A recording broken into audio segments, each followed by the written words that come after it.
Major funding for KPBS Evening Edition has been made possible in part by Bill Howe Family of Companies, providing San Diego with plumbing, heating, air, restoration, and flood services for over 45 years. Call 1-800-BILL-HOWE or visit billhowe.com.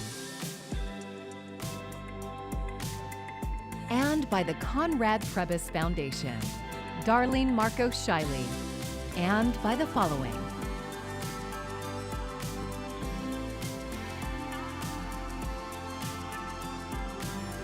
And by viewers like you. Thank you.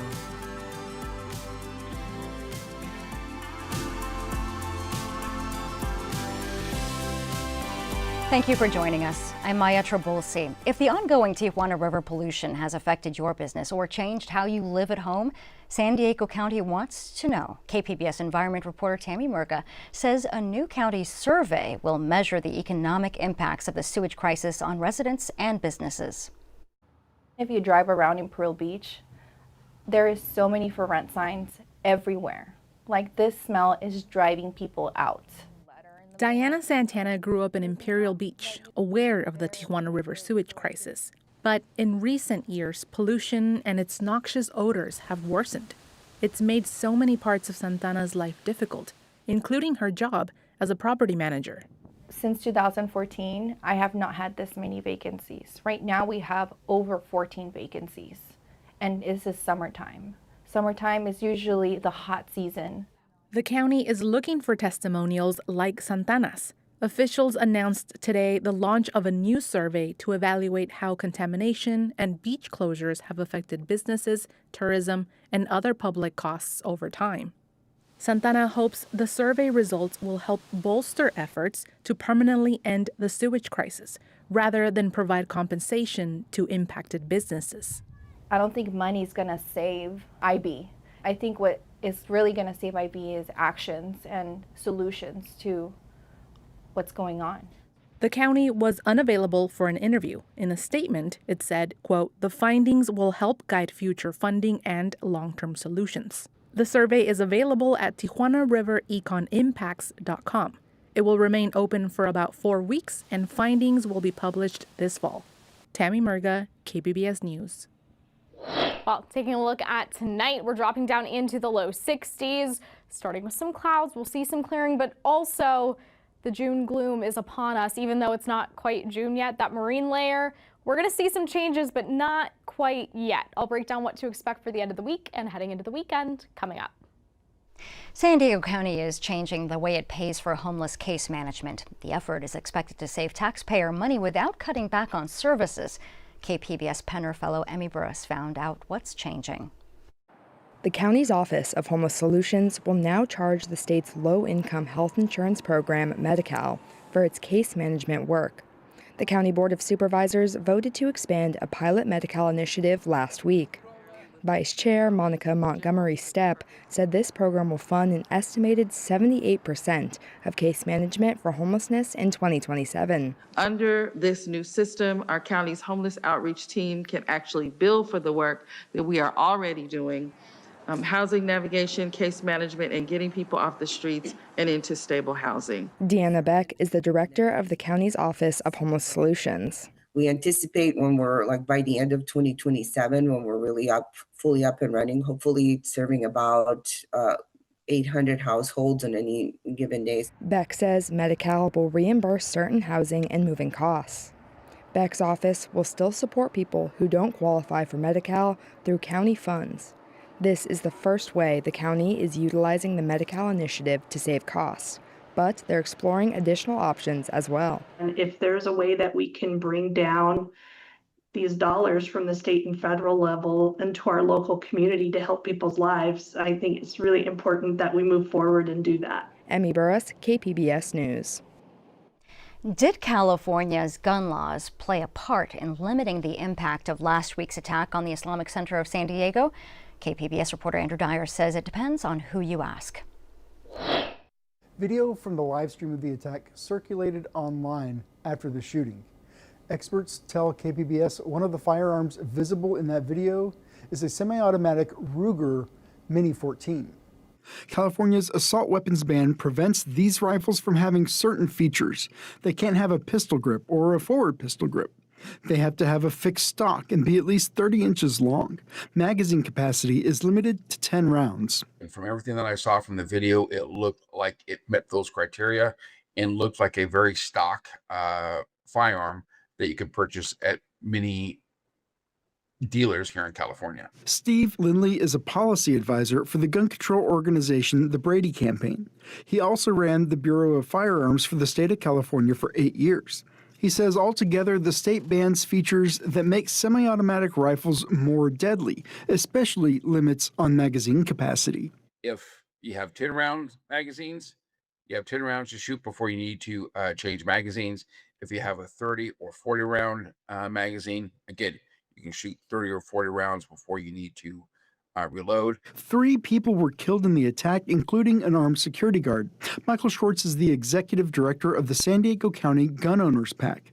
He agrees the rifle in the video is a California-compliant Mini-14, but he says the attack represents a failure of gun control laws. The assault weapons ban that California has implemented clearly failed. It didn't stop these 2 people. Lindley says every second of delay counts in such attacks. Delays like stopping to change magazines. That's something a shooter would need to do more often with less capacity. It is about reducing the number of victims. It's very difficult to stop shootings. Schwartz says the factors California uses to define assault rifles are cosmetic and didn't impact the effectiveness of the attacker's firearm. If he had a bigger magazine or he had a pistol grip or whatever, it wouldn't have changed the outcome of this at all. Looking at the reality of this, a good guy with a gun stopped a bad guy with a gun from killing a lot of kids.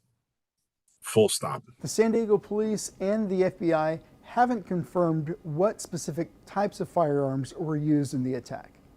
Andrew Dyer, KPBS News. During the final round of public comment on Mayor Todd Gloria's proposed budget, the San Diego arts community made one last push to try to save funding. The budget plan would cut nearly $10 million from arts and culture programs, and that represents more than an 80% reduction. Over 200 people signed up for public comment last night, raising concerns about how those cuts could lead to layoffs, hurt kids who participate in free programs, and city revenue.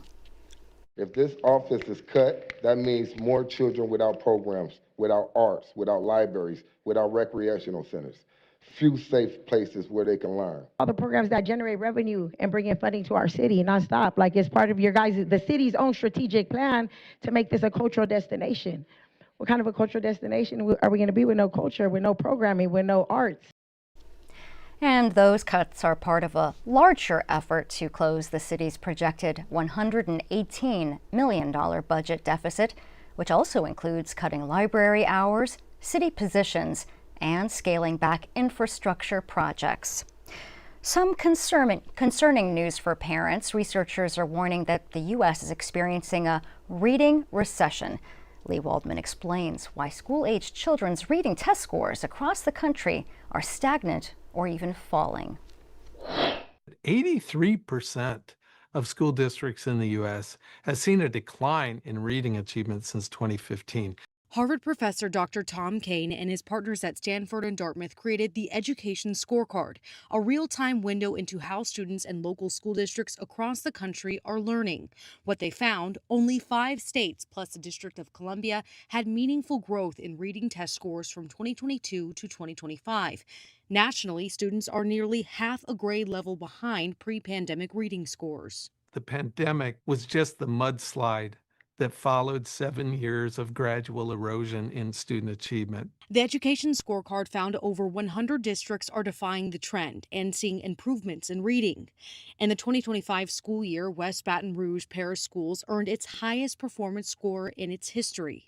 We've gone back to phonics. For students to learn to read and comprehend complex text, they've got to be able to decode and have those foundational reading skills. That return to phonics, the science of reading, is being done on a larger scale at Atlanta Public Schools. Superintendent Dr. Brian Johnson has a goal to increase third grade English language arts proficiency by 20% by 2030, with a focus on phonics. We believe that we should set those rigorous goals, and then we should put the supports in place. We have amazing teachers and amazing staff that are supporting the work and are making it happen. I'm Lee Waldman reporting. Screen time in schools is a growing concern throughout the country. Parents in Los Angeles have successfully pushed their district to limit screen use. KPBS reporter Katie Anastas says parents are bringing that movement to San Diego. It's an April morning in downtown San Diego. Elizabeth Johnson and other parents with children in San Diego Unified have gathered to protest. Johnson sticks letters onto a piece of cardstock to spell teachers over tech. Inside is a sold-out conference. School district leaders, college presidents, tech executives, and startup founders talk about the latest in AI and educational technology. We always are looking at how we can help make teaching better. Johnson and a growing number of other parents are asking the district to reduce screen use in its classrooms. They're part of an advocacy group called Schools Beyond Screens. Johnson started worrying about screens even before she became a parent. In 2010, she was studying to become a psychologist and learned about the drawbacks. There were already studies linking high mobile phone use to depression, stress, and sleep deprivation. And I thought that if I ever had kids of my own, I would do everything I could to give them a screen-free childhood. When her daughter went to kindergarten at Ocean Beach Elementary, she started using a Chromebook at school. It was ubiquitous, and it kind of made me sit up in a different way. I didn't realize just how much they were going to be on it. In San Diego Unified, students in transitional kindergarten through first grade have Chromebooks in their classrooms. Starting in second grade, students can take them home. There was a point where giving everyone a laptop was the great equalizer. Hey, not just the rich kids have tech at home. Now this is for people who have been systematically disenfranchised or people who don't have as much access and as many resources. Now it's shifted again. What is valued is this information that screens are an inferior way to teach. In January, a Senate committee heard testimony on kids' screen time. Jean Twangy is a psychology professor at San Diego State University. She told the committee that standardized test scores started declining around 2012. One reason for that, the use of phones and tablets and laptops for leisure purposes during the school day. She says one thing districts can do is prevent that from happening. That school-issued devices are used for school, are used for educational purposes, that they block social media, that they block streaming services like Netflix and Disney+, and that they block pornography sites. Neuroscientist Jared Cooney-Horvath also spoke to the committee. He points to research that shows reading comprehension and retention are stronger on paper than on screens. It's not that the tech isn't being used well enough, we haven't been trained enough, we need better programs. It's we have evolved biologically to learn from other human beings, not from screens. And screens circumvent that process. Rennie Catalano-Gusman also leads San Diego's Schools Beyond Screens chapter. She says the Senate hearing made something clear. Learning works best when students are in practices that are teacher-led, penciled paper, and specifically not on screens. What's awesome about having that data now is that it's validating people's intuitions. Last month, the Los Angeles Unified School District voted to limit its student screen time, especially in younger grades. The push was led by an LA chapter of Schools Beyond Screens. Tanya Ortiz-Franklin is an LA Unified board member. We want to be places of learning, not places of distraction. And so I appreciate the advocates who've been coming to us. You've really been speaking to our hearts. San Diego's chapter has proposed its own resolution for San Diego Unified. What we'd like to see for next year is a path for opting out that has reasonable accommodations and supports teachers in making those accommodations. It would also direct the district to set daily and weekly screen time limits, block YouTube on school-issued devices, and require instructional apps to be ad-free. A district spokesperson says Superintendent Fabiola Bagula has been talking with various groups about screen use. Board President Richard Barrera says he's working with parents on a board resolution. We're going to be asking the superintendent to develop a comprehensive plan that weighs the benefits of multiple technologies against the risks. Barrera says he wants teachers to be involved in shaping any new district policies. He says many decisions about technology use in classrooms are left up to teachers. But he says many teachers worry about distractions in class. I think that not just our district, but school systems, in general, have purchased this technology over many years with a lot of assumptions, built in. And it's time for us to listen to students, parents, and educators about what in this technology actually is helping learning and what is getting in the way. He says the goal is to bring a resolution to the board on June 23rd. Katie Anastas, KPBS News. And KPBS has extensive coverage on the challenges around raising kids in the age of smartphones. And much of it is in our special series called Screen Time. It is available as a podcast at kpbs.org or wherever you get your podcasts. I'm Jeff Bennett. Tonight on the NewsHour, the U.S. and Iran close in on a tentative deal to extend the ceasefire. That's at 7 after Evening Edition on KPBS.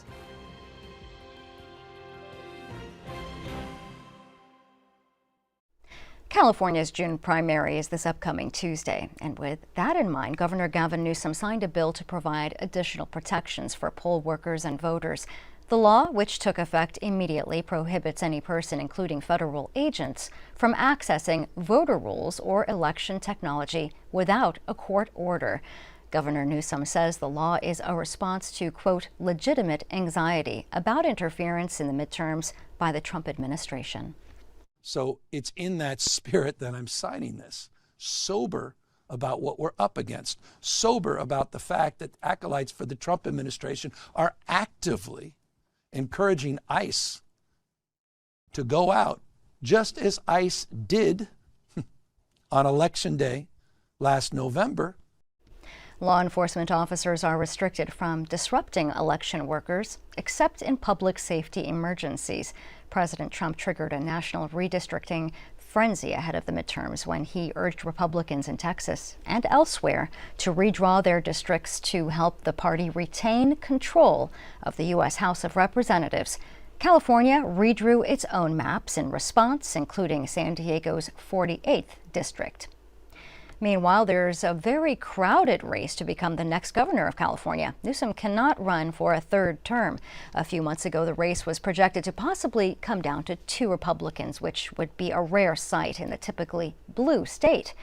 But a new poll indicates that is now unlikely to be the case. Michael Blood explains from Los Angeles. They call it the jungle primary. California is just one of a few states that use the so-called top 2 primary or a variant of it. Unlike a traditional party primary, when you have the Republicans nominating their candidate and Democrats picking their nominee and then facing off in November, in the top 2, the candidates appear on a single ballot. They're crowded onto a single ballot, regardless of what party. And the hitch is only 2 candidates advance to November, the top 2 vote getters. What has occurred is it's brought a new kind of unpredictability to these races. A perfect example would be this year's race for governor in California, where there's more than 50 candidates on the ballot. And at this point, no one is running away with it, and it's not clear exactly who might eventually end up in this top 2. 2 of the prominent candidates have been Javier Becerra, a Democrat who was health secretary in the Biden administration, and earlier a congressman and state attorney general. On the Republican side, Steve Hilton has been getting a lot of attention. He's a former Fox News commentator who is promising to bring down costs in California. The dominant issue in the race has been affordability. California is one of the most expensive states in the country. Our gas prices are highest. We have some of the highest taxes, and very often home prices soar into the 7 digits. Michael Blood with that report. A new survey from the Public Policy Institute of California found Becerra in the top spot with 23% of the vote, followed by Hilton at 20%. Democrat Tom Steyer, who's spent more than $200 million of his own money, trails at 15%. In San Diego County, there is usually lower voter turnout for governor primary elections, but the county's registrar of voters, Sean Brom, says he's seeing higher turnout this election.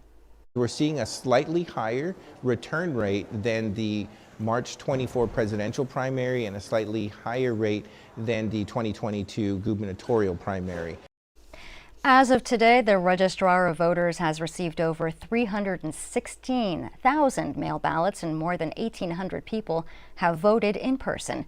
There are more than 2 million registered voters in San Diego County. You can learn more about the election at kpbs.org/voterhub.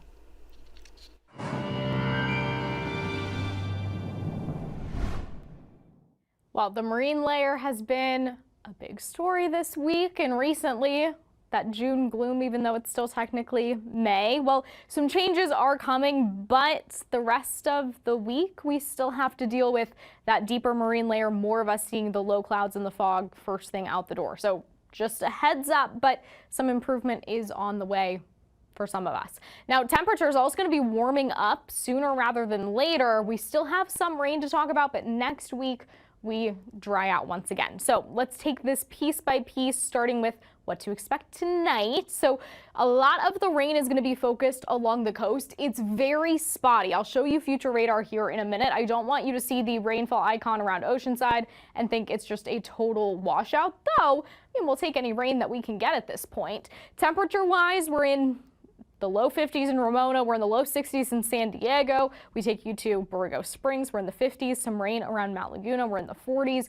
Very big temperature range this time of the year. Tomorrow's highs, we go from 80 in Borrego Springs to 52 in Mount Laguna, 70s for our inland areas and along the coast. A lot of sunshine, but again, the marine layer is a factor, especially first thing out the door. All right, so as we get into the later overnight hours, we start to see more of the rounds of scattered showers moving in. So a lot of this is going to be happening while you're asleep. However, right around 6:45, we still have some of these showers along the coast and even a little further inland. So just a heads up, maybe a little slowdown because of the rain on the way out the door tomorrow. We all know how it happens, even though it makes no sense, right? The traffic's slow, but it's really not raining that hard. We do clear out, though, by the time we get to later in the day Friday, just in time for the weekend. All right, so taking a look at your 5-day outlook, we do start to warm up this weekend, and we stay in the mid-70s along the coast into early next week. Further inland, we're in the 80s by Sunday, and we stick there Monday and Tuesday as well. Our mountain 5-day outlook, well, we're going from the 50s to the 60s to by Tuesday, the 70s. Plenty of sunshine to look forward to as well. And then in our desert regions, well, we get back to the triple digits. By the time we get to Tuesday, we go from 80 to 90 Friday to Saturday. That's quite the jump. For KPBS News, I'm AccuWeather's Anna Azalian. This weekend, Triton Gaming Expo celebrates its 10th anniversary, organized by UC San Diego students. The convention is now open to the public. KPBS arts reporter Beth Accomando has this preview. For a decade, UC San Diego students have been running Triton Gaming Expo, serving up a multiverse of fun that includes an artist alley, cosplay, industry and voice actor panels, and a promise of insane tech. Jewel is the vice president external for Triton Gaming. So we're going to be basically taking over all the open space in the Price Center. We're going to be having fundraisers downstairs. We're also going to be having the majority of our programming on the second floor. Magnolia Heon is the executive officer for ArtSpark Pre-Professional Art Club. So as a pre-professional art club, being around art in the industry is really important. So we're going to be tabling with some of our members' work. We can share what we've done as a club and what our individual members have done in the company of these really huge game industry giants, Riot, Supergiant, Behemoth. It's really valuable for our members to get their work and their, get networking with people like that. And gaming company professionals welcome the chance to be on campus.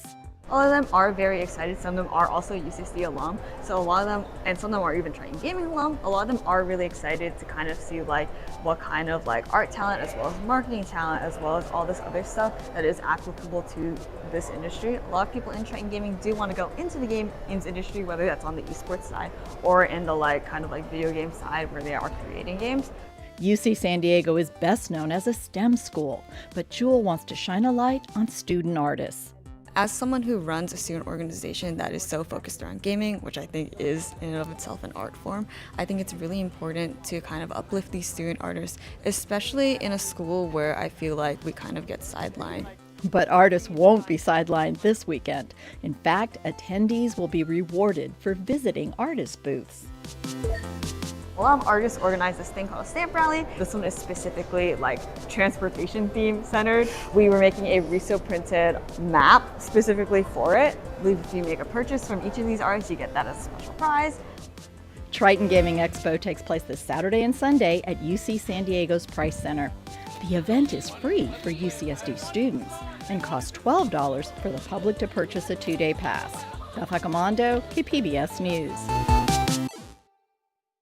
And here's a look at what we're working on for tomorrow in the KPBS newsroom. On NPR's Morning Edition, gas prices pushed inflation to its highest level in almost 3 years.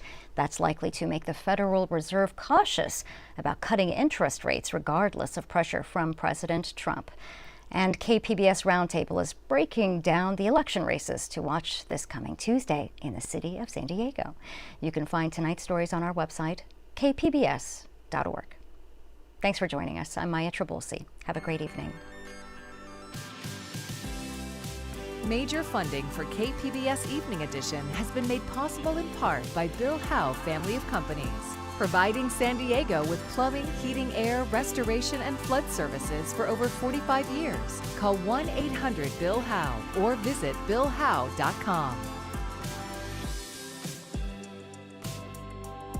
And by the Conrad Prebys Foundation, Darlene Marco Shiley, and by the following.